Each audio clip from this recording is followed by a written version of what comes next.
મારું નામ કરમ પરમાર છે. મારો ફોઈન છોકરો છે ધર્મેશભાઈ બારૈયા. એ વિદ્યાનગર જોબ કરે છે દ્વારકાધીશ બેકરીમાં. તો રવિવારે સવારે 8 વાગે એવો જોબ જવા નીકળેલો. પછી ત્યાં આપણે લાંભેલ રોડ ઉપર અમારો કોલ્ડ સ્ટોરેજ છે સામે કિયા સેલ્ટોસ એ સામે રોંગ સાઈડમાં આવીને આ ભાઈને ટક્કર મારી છે. અમે ત્યાંથી લઈ ગયા આઈરિશ હોસ્પિટલમાં. આઈરિશ હોસ્પિટલમાં ખાલી ડ્રેસિંગ ને એ બધું કર્યું. ત્યાંની ફી વધારે હતી તો પછી અમે ટ્રાન્સફર કર્યા આપણે માધવ હોસ્પિટલમાં નડિયાદ. બપોર મારા ખ્યાલથી 12 વાગે લઈને આવ્યા ત્યાંથી. તો ત્યાં બધું ડ્રેસિંગ ને એ બધું ચાલુ કર્યું. પછી ડૉક્ટર જોડે વાત થઈ તો કે ડૉક્ટર કહે છે કે સવારે 6 થી 7 વાગે તમારું ઓપરેશન થઈ જશે. અને પછી સવારે ઓપરેશન કરવાની એ હતું તો એનું બીપી નોર્મલ થતું નહોતું. વાઇટ જોઈ સાંજે 6 વાગે લગી તો એ નોર્મલ થતું નહોતું. એટલે 73 85 ની એની આજુબાજુ એ અમારી જોડે વાત કરે છે. આ 2 દાડા અમારી જોડે જે વાતો કરી અમને ખબર છે કઈ રીતે વાતો કરી છે. અમે 2 દાડા જોડે રહેલા. કે રીતે શું બન્યું એમ કેવું દુખે છે અમને ખબર છે. તો સાંજે એ 6 વાગે એ ભાઈ અંદર લઈ ગયા ઓપરેશનમાં. એ છેલ્લે ઓપરેશનમાં જતા ભાઈ એ ભાઈ આટલું વાગ્યું હોવા છતાં એ ભાઈ બોલે છે કે મારો ફોન જોજો તમે ક્યાં છે. એટલે અમે કહીએ કે ના ભાઈ અમે મૂકી દઈશું તું જા. તો પછી અને આ બધું કે તમે માધવમાં લાવતા પહેલા આ ભાઈ બોલો ડૉક્ટર જે છે કે બધી જવાબદારી મારી રહેશે. તો અત્યારે 6 વાગ્યા પછી ઓપરેશનમાં લઈ ગયા સીસી ઊંઘાડી. સીસી ઊંઘાડ્યા પછી શું બન્યો કોઈ જ નહીં ખબર. સીસી ઊંઘાડી તો તમારી ડૉક્ટરની બેદરકારી બરાબર કે બીપી છે નહીં તો તમે સીસી ક્યાંથી ઊંઘાડી શકો બરાબર. અને આપણું પેશન્ટ છે એટલે બધા જે જોડે હશે સહી કરી હશે એમને એવું કે ભાઈ અમારું પેશન્ટ ખપો થઈ જશે એટલા માટે એ સહી કરી હશે. અમારું ન્યાય એટલો છે કે અમને ન્યાય મળવો જોઈએ બરાબર.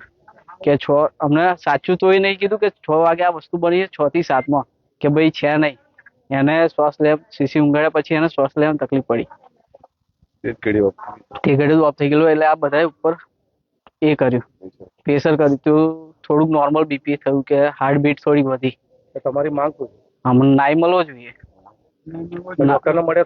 ડોક્ટરે તો એની અલગ જ કહાની કે છે ભાઈ અમને પેલા લાયા 8 વાગ્યા લઈ ગયા જાનકીમાં કે તમારે પેલું જે અહીંથી ચરબી છૂટી છે એ કે તમારા હૃદય કે ગમે તે વોટ એવર થયું હશે એના લીધે આ શ્વાસની તકલીફ પડી. જો ચરબી છૂટી થવી હોય તો આપણે જે દિવસ વાગ્યું ત્યાંથી ચરબી છૂટી થઈ તો અંદર જવી જોઈએ. અમે 4 થી 5 વાર અંદર આમથી આમ કર્યો તે ઘડે ચરબી છૂટી થઈને અંદર જવી જોઈએ. સીસી ઊંઘાડ્યા પછી ચરબી અંદર કેમ નહીં જાય ડૉક્ટરને કેવું.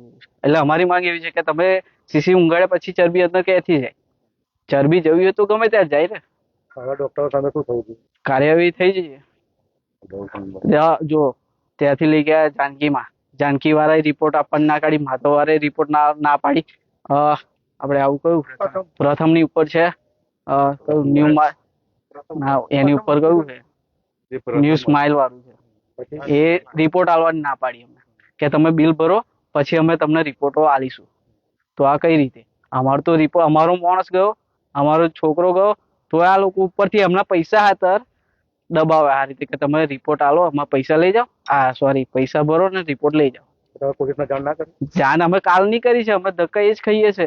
પેલા અમે ગયા ટાઉનમાં આપણે અહીંયા નડિયાદ ટાઉનમાં અમે એફઆઈઆર કરા ગયા કે ભાઈ એફઆઈઆર કરો આ ડૉક્ટર ઉપર Madhav hospital doctor Bhargav Desai hospital ઉપર કેસ કરો તમે.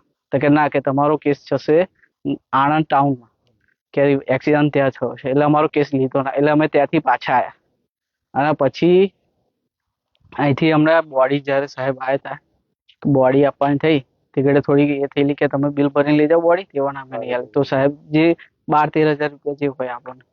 પછી અમે ગયા પાછી થઈ કમ્પ્લેન કરવા કે ભાઈ અત્યારે આ રીતે કહો. અમે ત્યાં ખાસો ટાઈમ બગાડ્યો કે કમ્પ્લેન લો અમે. તો એવા એવું કહે છે કે તમારો આપણે પીએમ રિપોર્ટ આવ્યા પછી અમે કેસ કરીશું. પણ અમે આટલા બધા છીએ અમે કહીએ છીએ કે ડૉક્ટર આ રીતે એની બેદરકારી છે બરાબર તો કેસ લો. તો કેસ લીધી ના કે તમે પીએમ રિપોર્ટ આવ્યા પછી તમે કેસ કરીશું.